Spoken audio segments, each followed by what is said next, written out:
हजरत सुलेमान के लश्कर में ना एक हुदहुद नामी परिंदा भी था, लश्कर का कारकुन था। परिंदा हुदहुद गायब था, तो हजरत सुलेमान कहने लगे किधर गया वो हुदहुद, नजर ना आज आया सख्त सजा दूंगा, यहां तो कोई अच्छी खबर लाएगा, क्योंकि वो हुदहुद परिंदा जाता था तो खबरें ला के देता था, वरना सजा दूंगा। उतनी देर में हुदहुद भी आ गया। तो ये परिंदे जो कारकुन होते हैं बड़े सियाने होते हैं, कभी बंदा नाराज हो तो सही खबरें ले आते हैं। तो सही खबर लेके आ गया, आते ही आके बैठा तो उसने हजरत सुलेमान अलैहिस्सलाम ने कहा कहाँ थे? अर्ज करने लगा हुजूर मैं मुल्क सबा गया था, वहां एक औरत हुक्मरानी करती है, उसका नाम बिल्कीस है, बहुत बड़े तख्त पे बैठती है, 80 गज उसका तख्त लंबा है, 40 गज चौड़ा है, और शायद 80 मान के 80 टन उसका वजन है। तो हुजूर वो सूरज को पूछते हैं। हजरत सुलेमान ने फौरन खत लिखा, फरमाया जाकर उसे मेरा खत दे दो कि यहाँ तो कलमा पढ़ के हमारी फरमा बरदार बन जाए, वरना तैयार हो जाए, जो अल्लाह के गैर को पूछते हैं हम उनके खिलाफ जंग करेंगे। वो जब लेके गए ना खत, ये हुदूद गया तो वो मीटिंग कर रही थी, उसके वजीर मशीर सारे बैठे थे। इसने जाके खत फेंक दिया मलका बिल्कीस की झोली में। उसने खत पढ़ा तो डर गई, वजीरों को बुलाया। हजरत सुलेमान, कुरान कहता है हजरत सुलेमान ने कहा था खत फेंक के ना तो साइड पे होके सुनना वो क्या कहता है। बंदों के लिए मना है, परिंदों के लिए जायज है। बंदों के लिए मना है साइड पे होके सुनना, हाँ जिसकी जासूसी की ड्यूटी हो, कुफर की जासूसी, उस बंदे के लिए भी जायज है। तो यहाँ एक तो वो परिंदे थे, दूसरा कुफर की जासूसी कर रहे थे, साइड पे होके सुनने लगे। तो मलका बिल्कीस कहने लगी अब क्या करना है, ये खत आया है। तो वो कहने लगे हम तैयार हैं, आप हुक्म करें, हम लड़ने को तैयार हैं, लड़ेंगे। वो कहने लगी नहीं तेजी ना दिखाओ, कुरान मजीद कहता है कि वो कहने लगी जब लड़ाइयां होती हैं तो शहर तबाह होते हैं, मुल्क खंडर बन जाते हैं, लड़ाई मसले का हल नहीं है। उन्होंने कहा कि मैं नबी हूं, तो एक दफा आजमा लेते हैं कि नबी हैं कि नहीं, माज़अल्लाह आजमा लेते हैं। कहा कैसे? कहने लगी तोहफे तो आए भेजते हैं, अगर माल पर दिल ललचा गया तो फिर नबी नहीं बादशाह है, और अगर माल पर दिल ललचाया ना तो फिर अल्लाह के कामिल बंदे। ये फर्क उसने उस वक्त बयान किया। उसने 500 कनीजें, 500 गुलाम, बड़े शानदार लिबास पहना के, 500 घोड़ा बड़ा तगड़ा, उसके ऊपर माल व असबाब रख के तैयारी करा के हजरत सुलेमान की तरफ भेजा। हुदहुद पहले से खबर लेके आ गया, हुजूर उसने ये प्रोग्राम बनाया है। वो जब आया सारा कुछ तो हजरत सुलेमान देख के जलाल में आ गए, फरमाने लगे उसे जाके कह दो तू मुझे क्या तोहफे भेजेगी, मेरे रब ने मुझे माला माल फरमाया हुआ है, ने माला माल किया मेरे मालिक ने, जा उसे जाके कह तू क्या तोहफे देगी। जब रब देता है तो फिर कोई कमी ना ना वो नहीं छोड़ता। बंदे क्या दे सकते हैं, बंदे तो बेचारे 10 दे के तो 10 दिन उनकी आंखें नहीं खुलती। फरमाया मुझे अल्लाह ने जो दिया है क्या बात है उसके देने की। तो फरमाया उसे कहो या फरमाबरदार होके आ जाए या जंग के लिए तैयार हो जाए, हम उसे उसके शहर से जलील करके निकाल देंगे।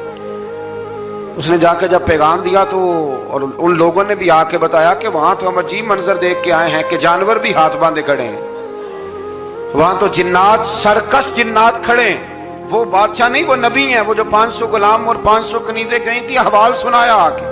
तो मलका बिल्कीस ने फिर खत लिखा कि मैं फरमा बरदार होके आ रही हूँ। माना क्या है, मैं कलमा पढ़ने के लिए आ रही हूँ। तो हजरत सुलेमान ने कहा भाई अब इस तरह करो, जरा फर्श बिछाओ। उन्होंने फर्श बिछाया, इस तरह का के ऊपर फर्श था, नीचे मछलियां तैर रही थी, लग रहा था दरिया है। ड्यूटी लगा दी, जिन्नात ने बिछा दिया। उधर हजरत सैयदना सुलेमान फरमाने लगे अब चूंकि मान के आ रही है तो उसे अपनी नबुव्वत की अलामतें भी दिखानी है। उसने तख्त बड़ा शानदार बनवाया था, और खवातीन में जो आदतें खवातीन वाली होती हैं वो जाती नहीं। वो 7 कमरों में ना पीछे अपना तख्त रख के तो 7 दरवाजे बंद करके आए। उस जमाने में एक रिवाज था, वो जुलेखा ने भी 7 दरवाजे मुकफ्फल के एक रिवाज था। एक कमरा, फिर कमरे के पीछे कमरा, फिर उसके पीछे कमरा, फिर उसके पीछे कमरा, और उसको बड़े मोटे ताले लगाए जाते थे। और फलसफा ये था कि एक ताला तोड़ेगा कोई तो जब तक सिपाही आ जाएंगे, और अगर उसके तोड़ने तक ना आए तो दूसरे के तोड़ने तक आ जाएंगे, और उसके तोड़ने तक ना आए तो 7वें तक तो आ ही जाएंगे। ये उन लोगों का नफसियाती मामला था, सोच थी। 7 कमरों में मुकफ्फल करके ना वो निकली। तो हजरत सुलेमान अलैहिस्सलाम कहने लगे भाई मुझे उसका तख्त चाहिए उसके आने से पहले, उसके आने से اس واقعے کی کیا ضرورت تھی قرآن پاک میں؟ یہ کیا حاجت تھی یہ تخت والی ساری بات قرآن نے کیوں بیان کی؟ پوچھیں آپ اپنے دل سے بھی اور انکار کرنے والے منکرین سے بھی، اس کی کیا ضرورت تھی؟ وہ جو کہتے ہیں جی ولی کی کرامت کی کیا ضرورت ہے، سیدھی سیدھی نماز پڑھو، روزہ رکھو، حج کرو، زکوٰۃ دو، تو پوچھو ان سے ایک سورت نمل کے اندر اس ساری تفصیل کی کیا ضرورت تھی؟ ختم ہو گئی جب وہ کلمہ جو پڑھ رہی ہے، تو پھر اس سارے واقعے کو رب کیوں بیان فرماتا ہے؟ حضرت سیدنا سلیمان فرمانے لگے تخت چاہیے، اور چاہیے اس کے آنے سے پہلے۔ قال عفریت من الجن، جنوں میں سے ایک بہت بڑا جن بولا، کہنے لگا حضور آپ کا یہ تخت برخاست ہونے سے پہلے لے آؤں گا۔ یہ جو آپ میٹنگ کر رہے ہیں نا، یا آپ فیصلے ختم، کچھ نے لکھا صبح سے شام تک میٹنگ ہوتی ہے اور اس کو آنے میں پتہ نہیں کتنے دن لگیں گے، تو میں یہ برخاست ہونے سے پہلے، اور کچھ نے کہا جی آپ شرط کیوں لگاتے ہیں کہ صبح سے شام تک ہوتی ہے؟ اس جن نے کہا جی آپ 10 منٹ میں فارغ ہو جائیں، آپ فارغ ہوں گے تو تخت آ جائے گا۔ مفسرین نے لکھا ہے کہ جب قرآن کہتا ہے کہ اس نے کہا کہ آپ کے فارغ ہونے سے پہلے، اس کا مطلب ہے کہ جب آپ اٹھیں گے، یہ جگہ خالی کر دیں گے تو تخت یہاں آئے گا۔ تو حضرت سلیمان کی تو بادشاہت تھی نا زمانے پہ، فرمانے لگے نہیں نہیں تو لیٹ ہے، تو لیٹ ہے، تو ہمیں جانتا ہی نہیں ہے، یہ تو لیٹ ہے، ابھی ہماری طاقت اس سے زیادہ ہے۔ بڑی کمال بات لکھی ہے لکھنے والوں نے۔ ایک مفسر نے لکھا ہے کہ ابھی حضرت سلیمان نے غلاموں سے منگوایا ہے، اپنی بات کوئی نہیں کی، یہ حال ہے ان کے غلاموں کا، تو سردار کا عالم کیا ہوگا؟ حضرت سلیمان کہنے لگے بھی جلدی جائیے۔ قال الذی عنده علم من الکتاب انا آتیک بہ قبل ان یرتد الیک طرفک، تو اٹھا ان میں سے وہ جس کے پاس کتاب میں سے علم تھا،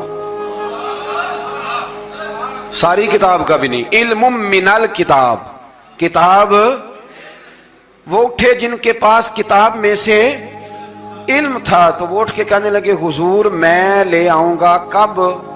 آپ کے آنکھ جھپکنے سے،